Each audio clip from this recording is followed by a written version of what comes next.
Okay, good morning to all of you. कैसे हो आप सब? होप सो तुम लोग बहुत बढ़िया होंगे और मैं भी बिल्कुल अच्छे हूँ। नया चैप्टर शुरू करेंगे, joint product and by product. देखो, दो चैप्टर साइमल्टेनियसली चलेगा। साइमल्टेनियसली का मतलब वो एक के बाद एक। पहले हम joint product and by product देखेंगे, फिर उसके बाद प्रोसेस कस्टिंग देखेंगे, क्योंकि joint product, by product, process casting interlink होता है। तो ठीक है, चलो पहले समझो ये जॉइंट प्रोडक्ट, बाय प्रोडक्ट क्या होता है। देखो बेटा, दो प्रकार का सिचुएशन होता है, ठीक है। अभी ग्राफ मत करो, मैं टाइम दे दूंगा कॉपी करने के लिए। दो प्रकार का सिचुएशन होता है। एक होता है सिंगल प्रोडक्ट और एक होता है मल्टी प्रोडक्ट। याद है कॉस्ट शीट चैप्टर में जब मैंने सिखाया था, कॉस्ट शीट दो सिचुएशन में बन सकता है, एक सिंगल प्रोडक्ट सिचुएशन में और एक मल्टी प्रोडक्ट सिचुएशन में। मैंने सिंगल प्रोडक्ट सिचुएशन का कॉस्ट शीट का फॉर्मेट दिया था, ठीक है। फिर मैंने बताया था कि मल्टी प्रोडक्ट सिचुएशन में कॉस्ट शीट कैसे बनाएंगे, वो कॉन्सेप्ट हम joint product, by product chapter में सीखेंगे, ठीक है। ओके, तो दो प्रकार का सिचुएशन होता है, एक होता है सिंगल प्रोडक्ट और एक होता है मल्टी प्रोडक्ट। तो मल्टी प्रोडक्ट फिर दो प्रकार का होता है। तुम बोल सकते हो जॉइंट प्रोडक्ट, बाय प्रोडक्ट। चलो मल्टी प्रोडक्ट को हम क्लासिफिकेशन नहीं करेंगे। ये जो मल्टी प्रोडक्ट होता है इसमें हम सीखेंगे जॉइंट प्रोडक्ट, फिर बाय प्रोडक्ट, फिर को प्रोडक्ट। ये तीन सिचुएशन को हम कवर करेंगे मल्टी प्रोडक्ट सिचुएशन में। जॉइंट प्रोडक्ट, बाय प्रोडक्ट, को प्रोडक्ट। नेटवर्क के वजह से थोड़ा डिले हो रहा है राइटिंग पैड, तो वेट करो, आ जाएगा, नेटवर्क ठीक हो जाएगा। बस हो गया, ठीक है। देखो अभी जो भी मैं समझाता हूं, हाँ इसको तुम कॉपी करो।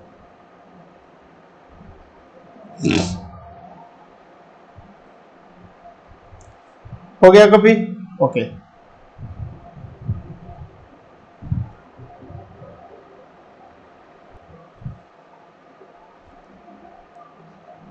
देखो मान लो मेरे प्रोडक्शन प्रोसेस में, मान लो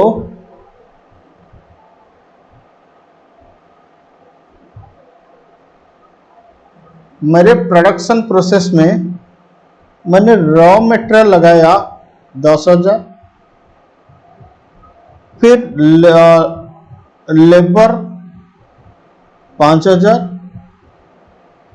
फिर तुम्हारा एक्सपेंसेस लगा 4,000, तो टोटल एक्सपेंसेस हुआ 19,000, ठीक है।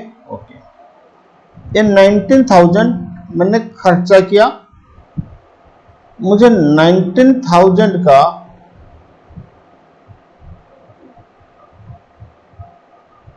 प्रोडक्ट ए मिला, सिंगल प्रोडक्ट मिला 19,000, ठीक है। तो ए का मतलब सिंगल प्रोडक्ट। मेरे साथ साथ इसको कॉपी करो। ओके, अब बोलो ये जो 19,000 खर्चा हुआ, ये पूरा का पूरा प्रोडक्ट ए को चार्ज किया जाएगा, क्योंकि ये सिंगल प्रोडक्ट, जितना भी खर्चा सिंगल प्रोडक्ट सिचुएशन में क्या होता है, जितना भी खर्चा होगा वो प्रोडक्ट को चार्ज किया जाएगा। तो बोलो कॉस्ट मतलब total cost of A is equal to 19,000। अब बोलो cost per unit, cost per unit of A का पर यूनिट कॉस्ट निकालो। बोलो कितना होगा sir? 19,000 divide by 19,000 is equal to 1 रुपया।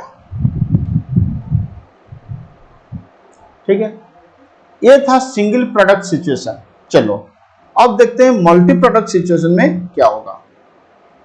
मान लो हमारा प्रोडक्शन प्रोसेस में रॉ मटेरियल लगा 10,000, फिर लेबर लगा 5,000, फिर एक्सपेंसेस हुआ 4,000, तो टोटल कितना खर्चा हुआ 19,000। ये मेरा टोटल कॉस्ट। ठीक है, अब ये प्रोडक्शन प्रोसेस से मुझे दो प्रोडक्ट मिला। प्रोडक्ट ए मिला 1000 यूनिट्स, फिर बी मिला 500 यूनिट्स। तो इसको कहते हैं जॉइंट प्रोडक्ट या बाय प्रोडक्ट या को प्रोडक्ट। हम अभी बोलेंगे मल्टी प्रोडक्ट। फिर मल्टी प्रोडक्ट में जॉइंट प्रोडक्ट भी हो सकता है, बाय प्रोडक्ट भी हो सकता है, को प्रोडक्ट भी हो सकता है। हम तो डिटेल में नहीं पढ़े हैं अभी तक कि जॉइंट प्रोडक्ट क्या होता है, बाय प्रोडक्ट क्या होता है, को प्रोडक्ट क्या होता है। तो इसीलिए हम अभी यही बोलेंगे कि ये हमारे लिए मल्टी प्रोडक्ट। बोलो ये जो 19,000 खर्चा हुआ, क्या ये ए का? नो। क्या ये बी का? ना, ये दोनों का। मतलब मल्टी कॉस्ट, इसको कहते हैं जॉइंट कॉस्ट। क्या कहते हैं? Joint cost. अब सवाल यही आ रहा है कि सर ये जो 19,000 खर्चा हुआ है ये ए एंड बी दोनों का। ठीक है, चलो ए का कितना, बी का कितना। जब तुम कॉस्ट शीट बनाओगे खर्चा को अपोर्शनमेंट करना पड़ेगा। मतलब ए का अलग होगा, बी का अलग होगा। अब बोलेंगे सर क्या रॉ मटेरियल को हम ए और बी दोनों को सेपरेटली चार्ज करेंगे? नहीं, अप टू जॉइंट कॉस्ट। देखो जहां तक मतलब जॉइंट कॉस्ट जहां कैलकुलेशन होता है उस पॉइंट ऑफ टाइम को कहते हैं स्प्लिट ऑफ पॉइंट। क्या कहते हैं? Split of point. देखो जब मैंने रॉ मटेरियल इनकर्ड किया, क्या रॉ मटेरियल इनकर्ड करने के बाद ए एंड बी मिला? नहीं। तो रॉ मटेरियल इनकर्ड हो गया, ये स्प्लिट ऑफ पॉइंट नहीं होगा। फिर उसके बाद लेबर मैंने इनकर्ड किया, क्या लेबर इनकर्ड करने के बाद ए एंड बी अलग हो गया? नहीं। फिर एक्सपेंसेस इनकर्ड किया, उसके बाद ए एंड बी मुझे मिला। तब बोलो क्या ये 10,000 को मैं जॉइंट कॉस्ट बोलूं? नो। 5,000 को जॉइंट कॉस्ट? नहीं। 19,000 को मैंने जॉइंट कॉस्ट बोलूंगा। ठीक है, तो ये जो 19,000 मतलब raw material labour expenses incurred होने के बाद हमारा स्प्लिट ऑफ पॉइंट आएगा। स्प्लिट ऑफ पॉइंट का मतलब एक पॉइंट जहां प्रोडक्ट अलग अलग मिलता है। मतलब all products comes into the picture at split of point. चलो अब सवाल यही आ रहा है कि सर ये जो 19,000 खर्चा हुआ, हम इसमें ए को कितना चार्ज करेंगे, बी को कितना चार्ज करेंगे? चलो आधा आधा करते हैं। नो, क्योंकि देखो ये 1000 यूनिट्स मिला, बी 500 यूनिट्स मिला। अब बोलेंगे सर चलो टोटल 1500 यूनिट्स मिला, ए 1000 यूनिट्स के लिए चार्ज करो, बी 500 यूनिट्स के लिए चार्ज करो। देखो ये भी चलेगा, लेकिन उसके लिए कुछ रूल्स है, मेथड्स है। तो joint product by product chapter में हम यही सीखेंगे कि जॉइंट कॉस्ट को कैसे डिफरेंट प्रोडक्ट के लिए अपोर्शनमेंट किया जाएगा। मतलब जो भी जॉइंट प्रोडक्ट होता है या बाय प्रोडक्ट होता है या को प्रोडक्ट होता है, जॉइंट कॉस्ट को हम कैसे अपोर्शनमेंट करेंगे। तो joint product and by product chapter में हम यही सीखेंगे। ठीक है, चलो शुरू करते हैं हमारा डिस्कशन। तो सबसे पहले हमें यही समझना पड़ेगा कि सर जॉइंट प्रोडक्ट क्या होता है और बाय प्रोडक्ट क्या होता है। फिर उसके बाद हम सीखेंगे को प्रोडक्ट क्या होता है। फिर उसके बाद हम सीखेंगे methods for allocating the joint cost. ठीक है, तो ये चैप्टर में बेसिकली हम क्या सीखेंगे, how to apportion joint cost between all products. तो पहले कॉपी में लिखो व्हाट इज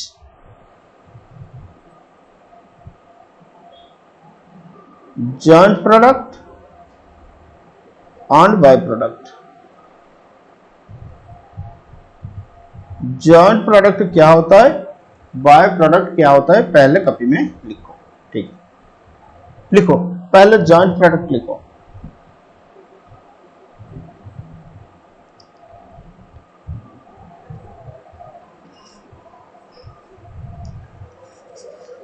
लिखो joint product represent two or more product. तुम लिखो, मैं नहीं लिखूंगा। Joint product represent two or more product. Joint product represent two or more product of almost equal importance, of almost equal importance. Underline the word almost equal importance.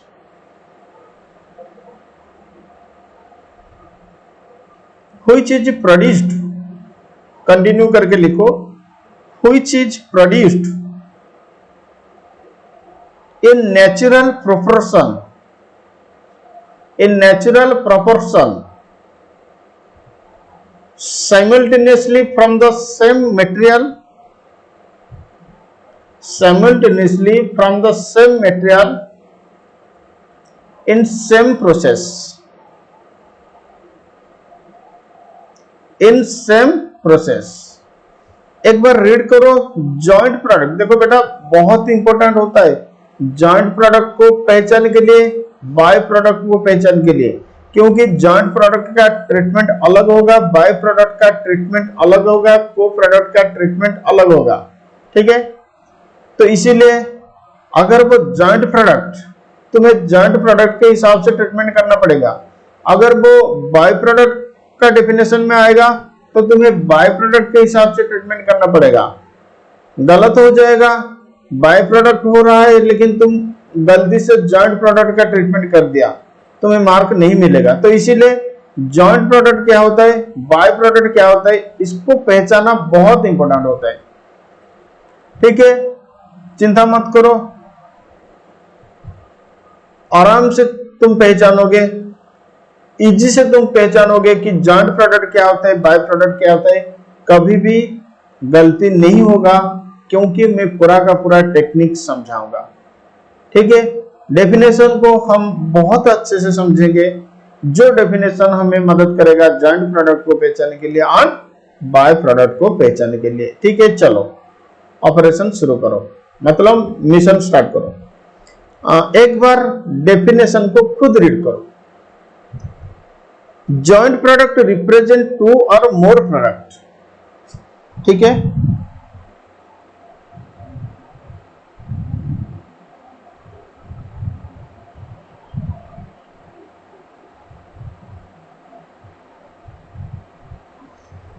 चलो सबसे पहला important word आ रहा है टू और मोर प्रोडक्ट। दो या दो से ज्यादा होगा तो वो जॉइंट प्रोडक्ट हो सकता है, दो से कम मतलब एक प्रोडक्ट होगा तो वो कभी भी जॉइंट प्रोडक्ट नहीं होगा।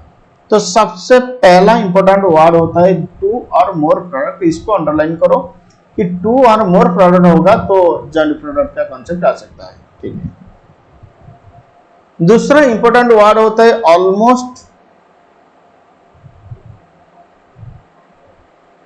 Equal importance. Almost equal importance. ठीक है, देखो मान लो दो प्रोडक्ट निकला ए बी, ए भी मेरे लिए इंपॉर्टेंट प्रोडक्ट, बी भी मेरे लिए इंपॉर्टेंट प्रोडक्ट। तो उस केस में हम ए बी को बोलेंगे जॉइंट प्रोडक्ट। मान लो ए का वैल्यू बहुत ज्यादा, बी का वैल्यू बहुत कम है, तो ए हो जाएगा हमारा मेजर प्रोडक्ट, बी हो जाएगा मेरा माइनर प्रोडक्ट। इसको बाय प्रोडक्ट कहते हैं, इसको बाय प्रोडक्ट कहते हैं। तो ऑलमोस्ट इक्वल इंपॉर्टेंस होगा तो जॉइंट प्रोडक्ट होगा, ऑलमोस्ट इक्वल इंपॉर्टेंस होगा तो जॉइंट प्रोडक्ट होगा। चलो फिर which is produced in the natural proportion. तो इस पॉइंट को भी कॉपी में लिखो, नेचुरल प्रोपोर्शन। ठीक है, फिर सेम मटेरियल, फिर सेम प्रोसेस। हाँ, ये तो नॉर्मल बात है कि टू और मोर प्रोडक्ट होगा तो जॉइंट प्रोडक्ट होगा, नेचुरल प्रोपोर्शन में आएगा, सेम मटेरियल ओब्वियसली होगा, सेम प्रोसेस ओब्वियसली होगा, लेकिन सबसे इंपॉर्टेंट पॉइंट होता है ऑलमोस्ट इक्वल इंपोर्टेंस। बस यही एक ही वर्ड मुझे मदद करेगा जॉइंट प्रोडक्ट बाय प्रोडक्ट को पहचान के लिए। चलो एग्जांपल समझो। क्रूड ऑयल, मैंने क्रूड ऑयल को प्रोसेसिंग किया, ठीक है, पेट्रोल निकला, डीजल निकला, गैस निकला। क्या पेट्रोल का इंपोर्टेंस ज्यादा, डीजल का इंपोर्टेंस कम? नहीं। क्या गैस का इंपोर्टेंस कम? नहीं। पेट्रोल का इंपोर्टेंस भी है, डीजल का इंपोर्टेंस भी है, गैस का इंपोर्टेंस भी है। बोलो ये जॉइंट प्रोडक्ट बोला जाएगा या बाय प्रोडक्ट बोला जाएगा? तुम बोलो। हाँ, ये जॉइंट प्रोडक्ट होगा क्योंकि ये तीनों का ऑलमोस्ट इक्वल इंपोर्टेंस है। हाँ, 19-20 हो सकता है इंपोर्टेंस में, लेकिन इंपोर्टेंस तो है ना, किसी को भी तुम इग्नोर नहीं कर सकते हो। चलो मैंने क्या किया,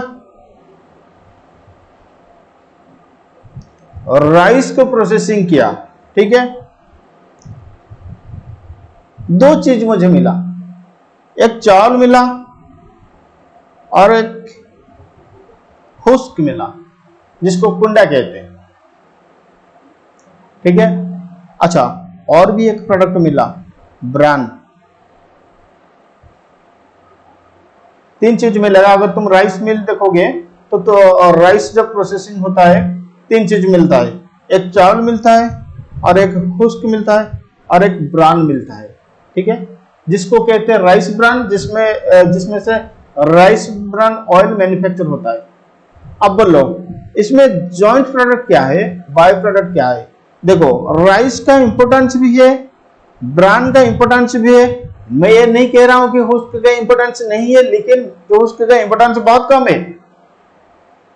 ऐसे लोग हुस्क भी फ्री में दे सकते हैं क्योंकि उसका वैल्यू बहुत कम आएगा। ओके, इसमें जॉइंट प्रोडक्ट राइस होगा एंड ब्रान होगा। ये rice and bran joint product का डेफिनेशन में आएगा। ये जो हुस्क ये बाय प्रोडक्ट डेफिनेशन में आएगा। ओके,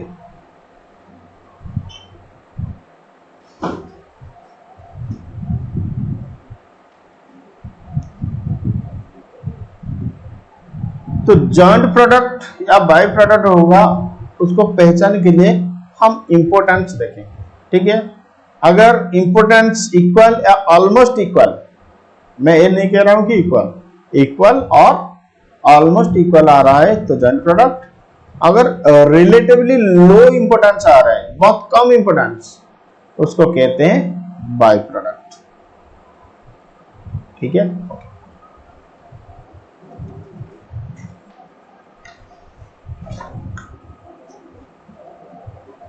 नेक्स्ट लिखो फीचर्स ऑफ जॉइंट प्रोडक्ट। अच्छा एक काम करो, अभी लिखो, हाँ फीचर्स ऑफ जॉइंट प्रोडक्ट लिखो।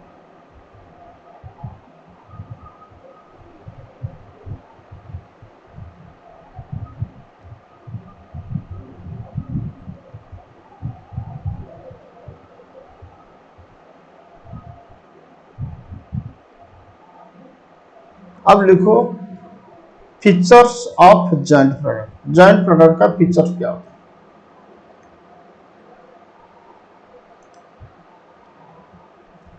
है? तुम बोलो क्या जॉइंट प्रोडक्ट कॉमन मटेरियल से आएगा या सेपरेट, डिफरेंट सेपरेट मटेरियल से आएगा? कॉमन मटेरियल से। तो पहला फीचर्स लिखो, दे आर प्रोड्यूस्ड, पहला फीचर लिखो they are produced from common material.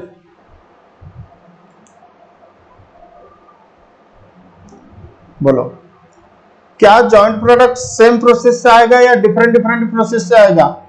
Same process. तो कॉमन मटेरियल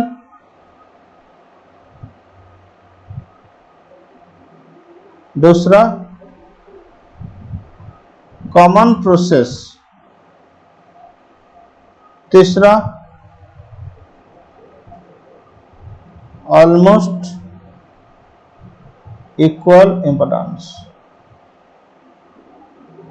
जॉइंट प्रोडक्ट का ये तीन फीचर्स होता है कि common material, common process, almost equal importance. Joint product का ये तीन फीचर्स होता है, common material, common process, almost equal importance. ठीक है, ओके। लिखो एग्जांपल।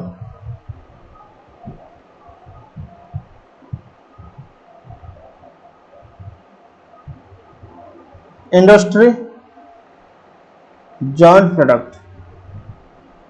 ये सब इंडस्ट्री में बाई प्रोडक्ट नहीं होता है, ये सब इंडस्ट्री में जॉइंट प्रोडक्ट आता है। अब पहले लिखो ऑयल रिफाइनरी। बोलो ऑयल रिफाइनरी इंडस्ट्री में जॉइंट प्रोडक्ट क्या चीज आएगा? Petrol, diesel, kerosene, gasoline, paraffin wax,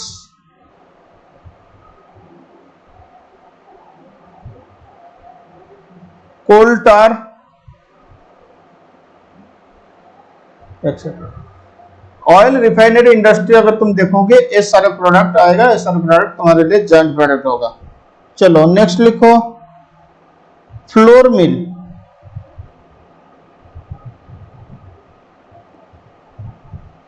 flour mill में जॉइंट प्रोडक्ट क्या आता है? पहले लिखो व्हाइट फ्लोर, फिर brown floor,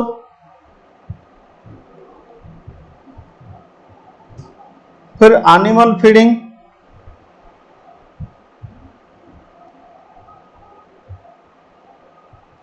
etcetera.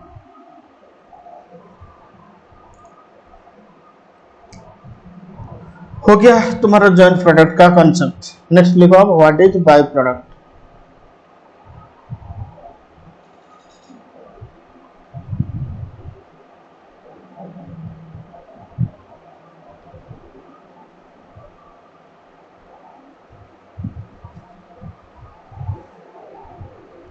What is by product? लिखो by product are products of relatively small value. By products are products, by products are products of relatively small value, bracket में लिखो small importance, low importance, sorry low importance. By products are products having relatively small value, within bracket लिखो low importance, bracket close, which emerges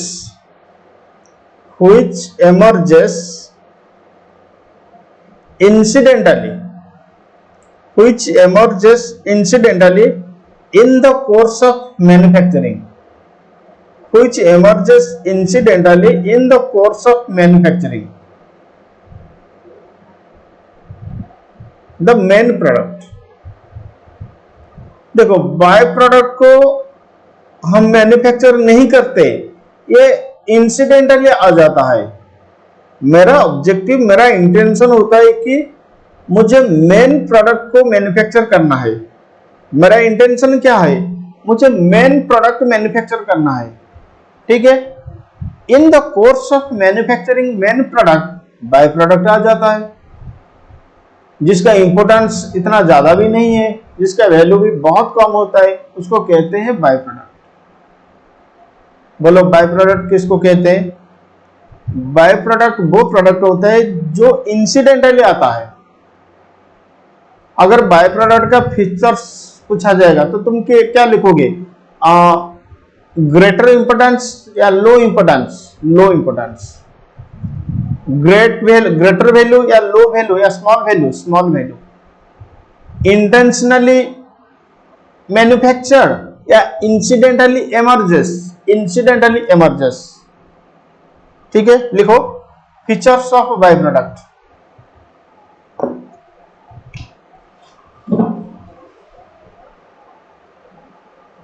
लिखो features of by product.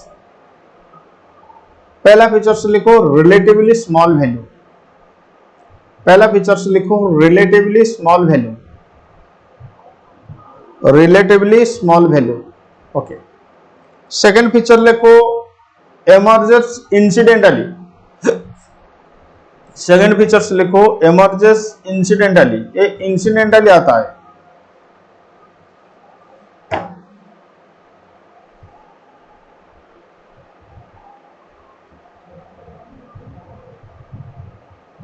Okay, examples of by product.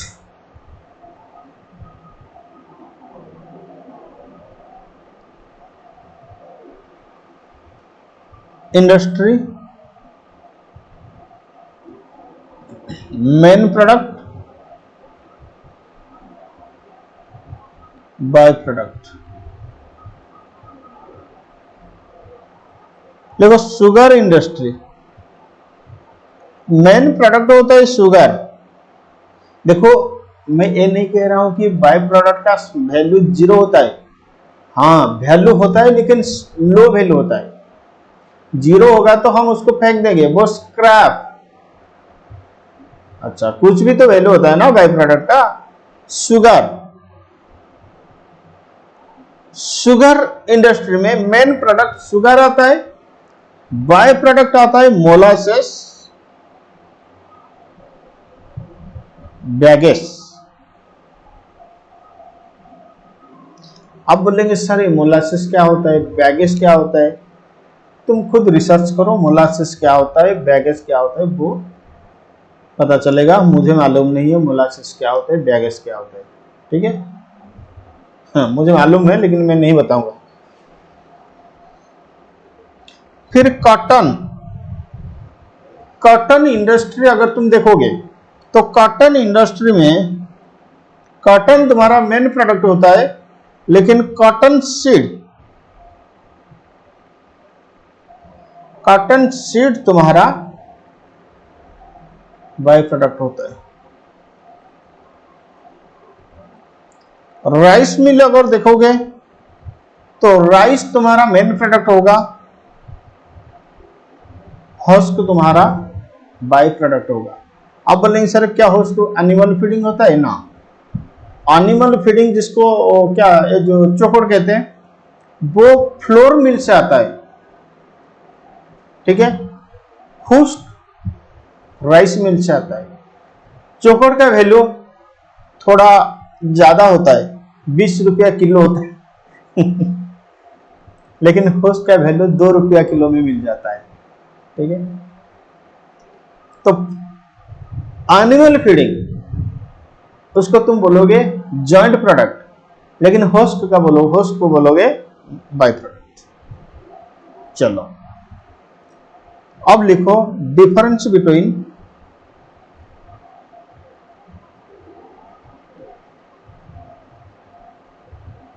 Joint product and by product. Joint product by product के बीच में क्या difference है? दो कलम बनाओ, पहले लिखो जॉइंट प्रोडक्ट,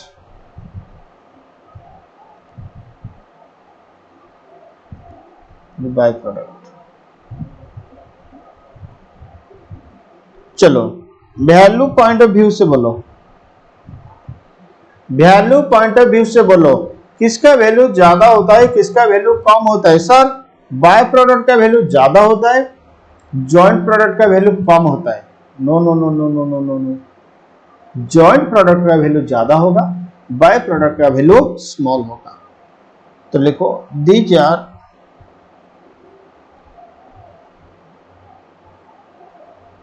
मोर value oblique almost equal value. यहां पे लिखो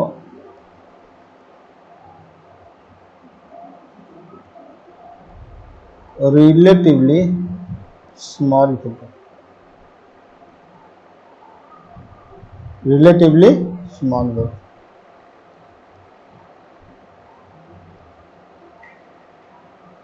प्रोडक्शन पॉइंट ऑफ व्यू से बोलो, कौन इंसिडेंटली आता है, किसको हम इंटेंशनली प्रोडक्ट मैन्युफैक्चर करते हैं? सर जॉइंट प्रोडक्ट को इंटेंशनली मैन्युफैक्चर होता है, लेकिन बाय प्रोडक्ट इंसिडेंटली आ जाता है। तो जॉइंट प्रोडक्ट में लिखो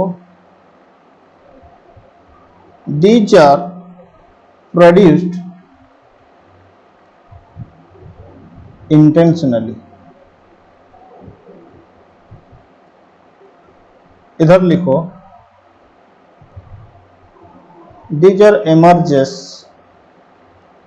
इंसिडेंटली।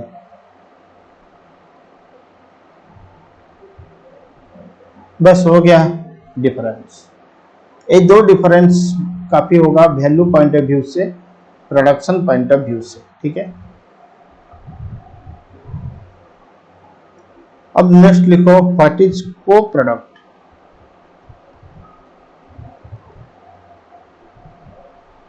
को प्रोडक्ट क्या होता है?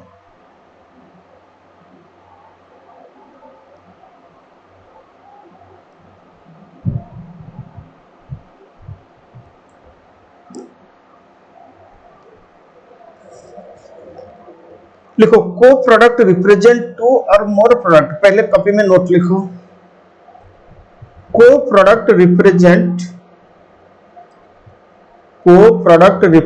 टू और मोर प्रोडक्ट, को product represent two or more product which are contemporary,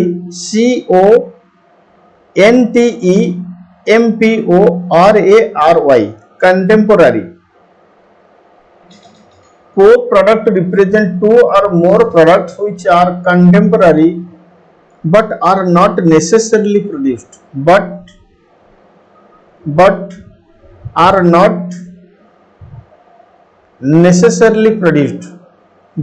are not necessarily produced, in natural proportion।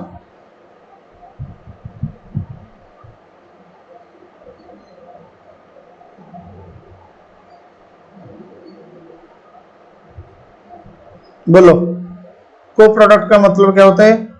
को product represent two or more product which are contemporary but are not necessarily produced in natural proportion. देखो चलो wheat, okay,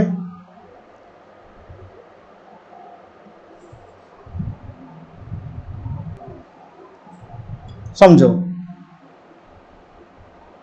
देखो ये दोनों मतलब ये दो farmers, ये जो फार्मर है ये व्हीट को प्रोसेसिंग किया,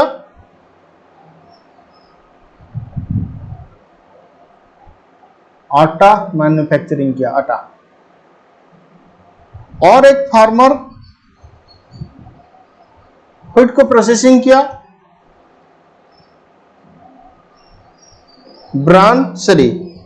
ग्रेन मैन्युफैक्चरिंग किया। तुम व्हीट को एक सेपरेट प्रोसेसिंग करोगे तो आटा आ सकता है, और एक सेपरेट प्रोसेसिंग करोगे तो ग्रेन से ग्रेन आ सकता है, ठीक है। अगर तुम आटा प्रोसेसिंग करोगे मतलब आटा मैन्युफैक्चरिंग करोगे, क्या तुम्हें ग्रेन मिलेगा? नहीं। अगर तुम ग्रेन मैन्युफैक्चरिंग करोगे क्या तुम्हें आटा मिलेगा? नहीं। ये आटा और ग्रेन ये तुम्हारे लिए को प्रोडक्ट होता है, ठीक है। जैसे तुम प्रोसेस सिलेक्शन करोगे उस प्रोसेस के हिसाब से प्रोडक्ट बनेगा। चलो मान लो ये दो स्टूडेंट, इसका भी बीकॉम हो चुका है, ये एक स्टूडेंट इसका भी बीकॉम हो चुका है। ये जो पहला स्टूडेंट ये सोचता है कि मैं हार्ड लेबर करूंगा तो वो सीए कोर्स ज्वाइन करेगा, और एक जो बीकॉम स्टूडेंट है वो बोल रहा है कि नहीं मुझे थोड़ा लिबरल लेबर चाहिए, लिबरल कोर्स चाहिए, वो सीए में ये ज्वाइन करेगा। ठीक है, क्या ये सीए सीए में को प्रोडक्ट का डेफिनेशन में आता है? हाँ। तुम हार्ड प्रोसेसिंग करोगे तो सीए बनोगे, लो प्रोसेसिंग को अपनाओगे तो सीए में बनोगे। कि ये नेसेसरी नहीं कि सीए करोगे इसका मतलब सीए में भी हो जाओगे। अगर सीए में करोगे ऑटोमेटिकली तुम सीए बन जाओगे, ऐसा नहीं होगा। नेचुरली दो कोर्स नहीं हो सकता है। अब बोलेंगे सर हम सेम ही तो पढ़ेंगे। हाँ, पढ़ाई तो सेम होगा, अकाउंटिंग सीए में भी होता है, सीए में भी होता है, लेकिन अलग से एडमिशन तो करना पड़ेगा सीए के लिए। न सीए इंस्टीट्यूट जाके बोलोगे चलो मैंने सीए में को पैसा दिया, सीए इंस्टीट्यूट के पैसा दिया हो, तुम्हारा एग्जाम में दे दूंगा, मुझे एक सर्टिफिकेट दे दो। ऐसा हो सकता है? नहीं, तुम्हें एडमिशन करना पड़ेगा। चलो, सीए सीएम बीकॉम के बाद एक को प्रोडक्ट होता है। व्हीट को मैंने मैन्युफैक्चरिंग किया, आटा और ग्रेन, ये को प्रोडक्ट होता है।